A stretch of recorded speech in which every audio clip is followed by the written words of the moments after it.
Ya comienza Enlace UNILA, el punto de encuentro de ideas, cultura y comunidad.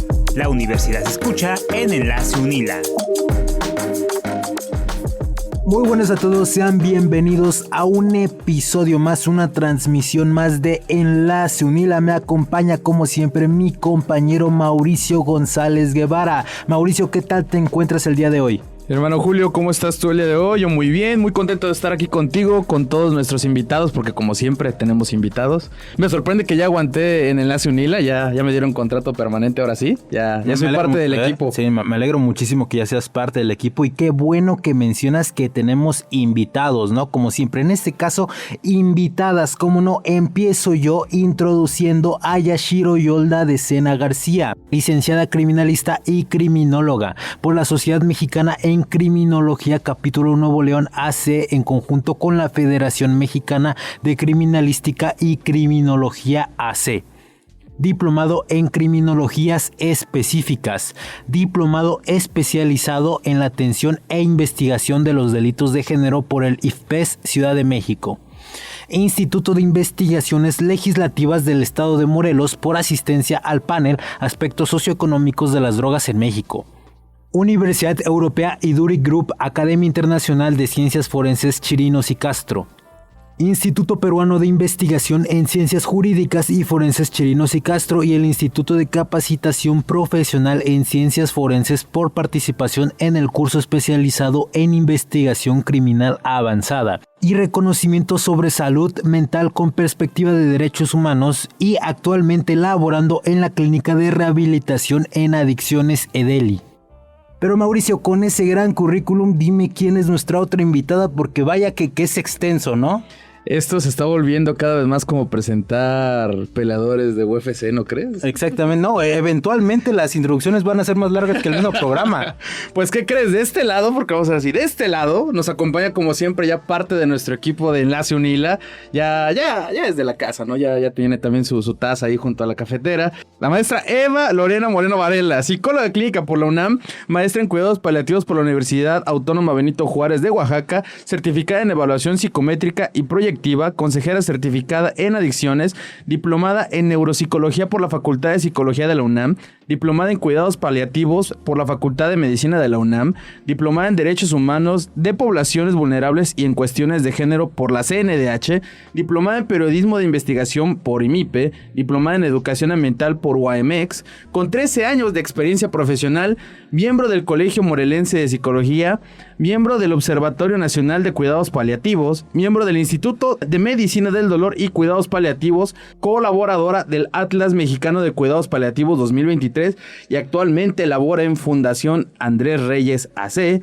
Clínica de Rehabilitación en Adicciones EDELI, Universidad Latina Campus Cuautla y consulta privada virtual y presencial, y que sobre todo hoy es su cumpleaños. Maestra, bienvenida y muchas felicidades. Sí, bienvenidas ambas. Queremos preguntarles antes que nada cómo están el día de hoy. Yo me encuentro muy bien, gracias. Creo que estoy muy feliz de estar con ustedes, muy contenta de que nos abran un espacio precisamente para difundir estos temas tan importantes. Muchísimas gracias por la invitación. No, muchísimas gracias a ustedes. Bienvenida, este es su espacio. Maestra, ¿cómo está el día de hoy? Muy bien, muchas gracias por la invitación, siempre es un gusto platicar. Muchas felicidades. Hombre, gracias. Ya saben dónde encontrarme para mi regalo.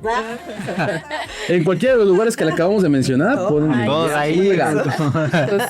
No, bueno, pues muchas gracias por la invitación. Siempre es un placer compartir un poco y, bueno, pues sobre todo llevar esta información a las personas que más lo necesitan.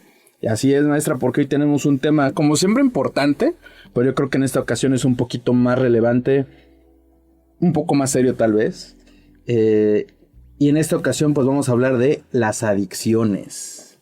Exactamente, Mauricio, las adicciones, pero ¿qué es una adicción? Según la ciencia actual, el DSM-5 y organizaciones como UNIDA, la adicción es una enfermedad crónica del cerebro caracterizada por la búsqueda y el consumo compulsivo de una sustancia o la realización de una conducta, a pesar de las consecuencias negativas y o graves. ¿Nos podrían decir ustedes que son expertas en el tema si esto es correcto?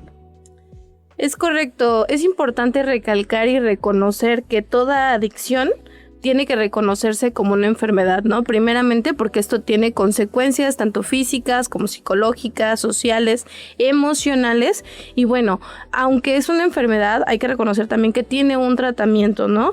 En este sentido es importante recalcar que todo el efecto que puede tener la adicción en la vida de la persona también es darle un seguimiento, ¿no? Que la persona reconozca que tiene un problema, que la persona entienda que tiene un problema y que esto, pues bueno, puede generarle más problemas más allá de los personales, ¿no? Afecta a muchos más aspectos. Así es importante también visualizar que este es un problema social y de salud pública que está francamente desatendido. No existen clínicas de rehabilitación públicas y es un grave problema el que tenemos, puesto que hay también situaciones sociales y legales que están relacionadas a este tipo de enfermedades, ¿no? Es verdad lo que decían, es una enfermedad que sucede en el cerebro y que va afectando diferentes áreas de la vida, específicamente cuestiones emocionales. ¿Qué es lo que pasa cuando nosotros atendemos o visualizamos las adicciones? Que existe todavía un tabú, un sesgo de información, existe también mucho temor. Las familias no saben a dónde ir, no saben qué hacer, se ven rebasadas por mucho cuando tenemos un familiar que tiene un consumo de sustancias en las diferentes etapas, ¿no? Que ya hablaremos más adelante de ello. Pero sin duda es un tema relevante. Tiene que ver también con algunas áreas especiales del cerebro y cómo funcionan o cómo se hiperactivan.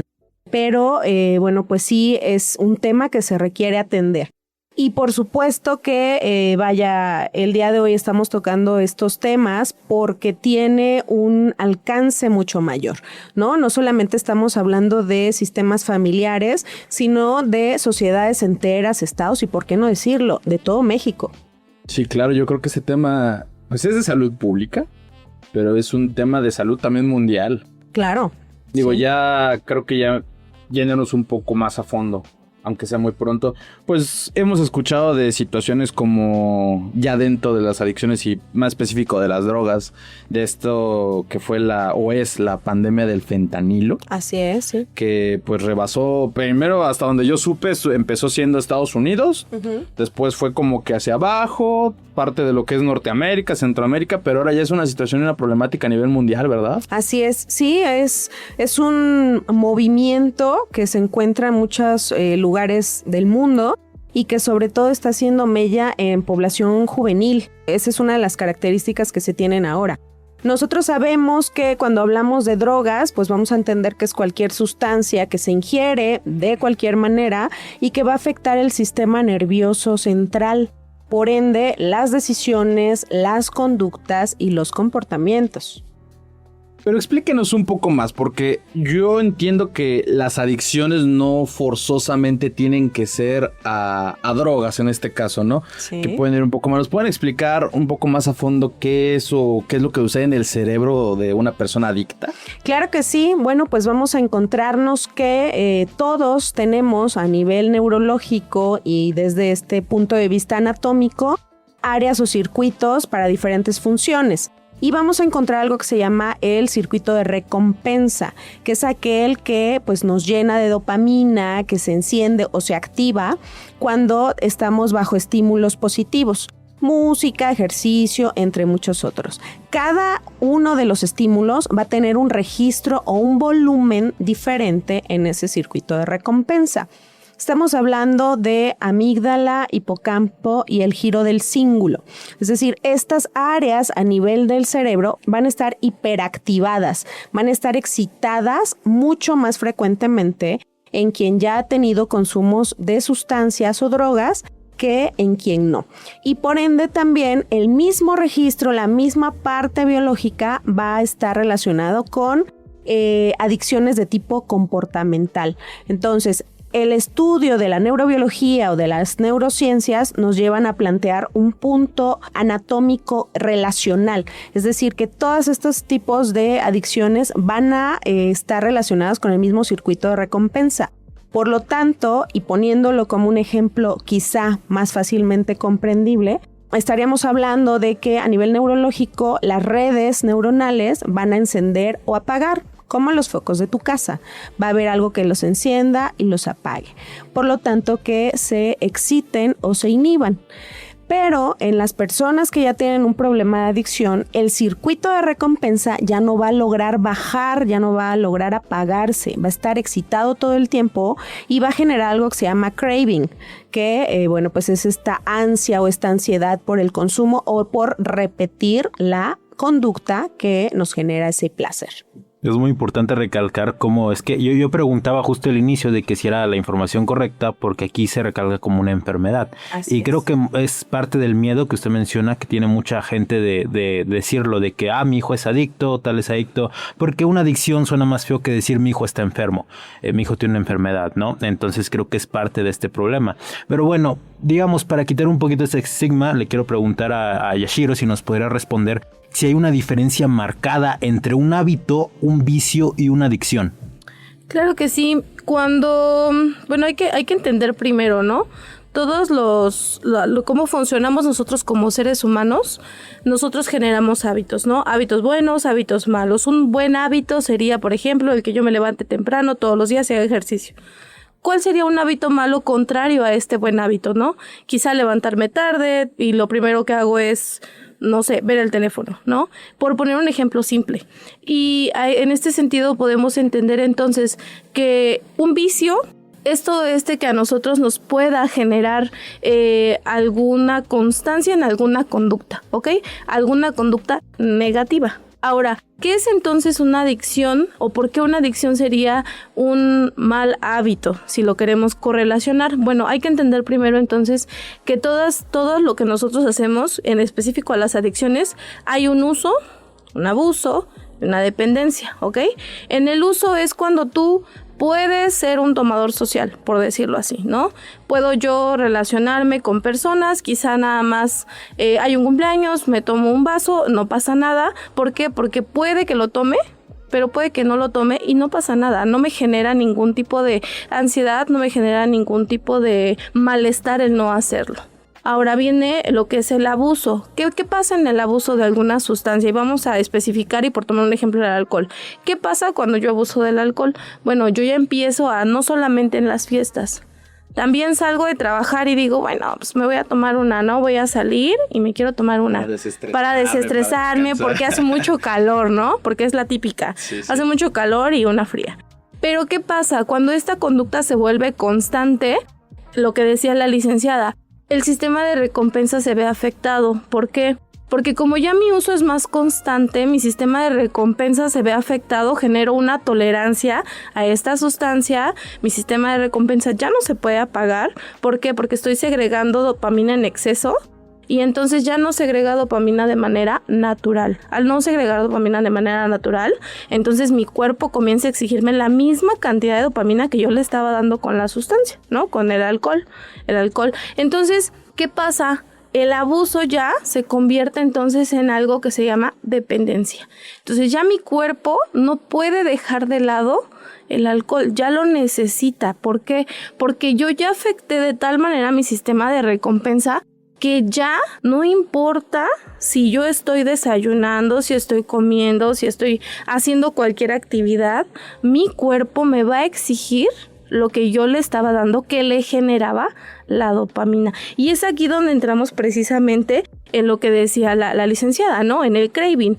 Cuando yo ya no puedo controlar mi adicción, es decir, ya pasó de ser un uso normal a un abuso y bueno, se convirtió en una dependencia total, incontrolable, que ya no está en mis manos tratarla. Y es precisamente aquí donde entra la parte de que pues se necesita desestigmatizar esta parte, ¿no? Desnormalizar esta situación y buscar ayuda, ¿no? Ahora que lo comentan, en todo esto que acaba de decir, me resuena una palabra que han mencionado un par de veces, el craving. ¿Qué es el craving? Bueno, pues el craving es un efecto que tenemos cuando hay una alta irritabilidad o excitación de la corteza cerebral.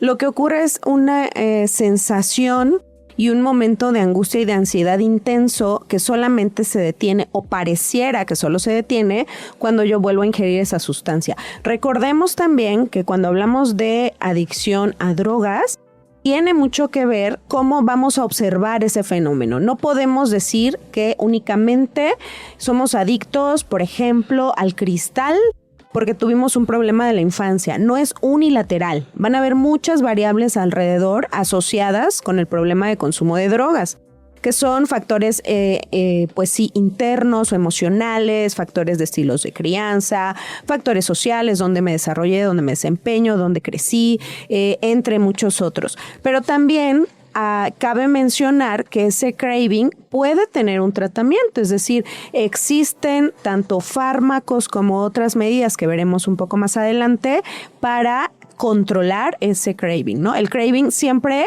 va antes que el consumo o que la recaída. Con base en esto, digo, lo estamos enfocando un poquito más atrás, pero te puedes volver adicto a algo que no sea una droga, por ejemplo, el alcohol, no sé. Hay quienes, he escuchado, yo por lo menos hay quienes dicen, soy adicto al café, soy adicto al azúcar.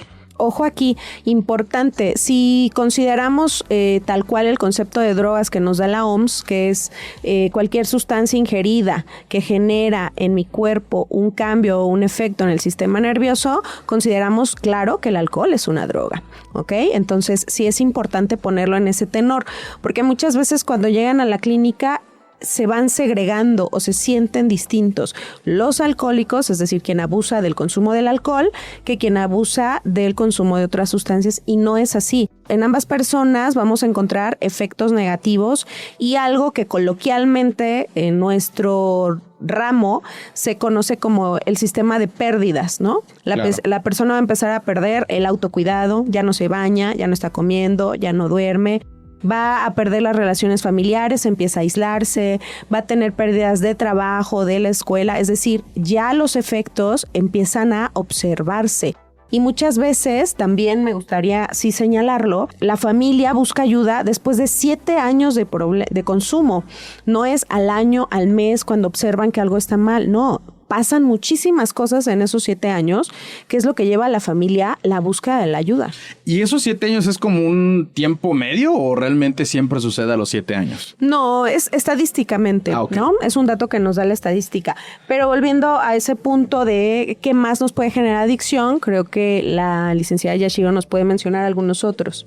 Sí, bueno, es importante también recordar que no solo existen adicciones a sustancias, ¿no? También hay unas adicciones que nosotros le llamamos comportamentales. Sí. ¿Qué son las adicciones comportamentales? Son comportamientos que provocan que tu estilo de vida, tu círculo en general se ve afectado, ¿no? Al final la enfermedad, como yo les decía al principio, sí afecta. Sí, la adicción es una enfermedad que afecta muchos aspectos de la vida y las adicciones comportamentales pueden considerarse precisamente esto, ¿no? Adicciones a comportamientos que pueden afectar ya otras esferas de tu vida. En este sentido podemos poner, por ejemplo, las adicciones a los videojuegos, okay. ¿no? Los videojuegos pueden generar adicción por el tipo de cuadro, por el tipo de material que se maneja. Generalmente va a afectar a la población adolescente. Muchos de estos que juegan pueden también presentar ya trastornos de fondo, ¿no?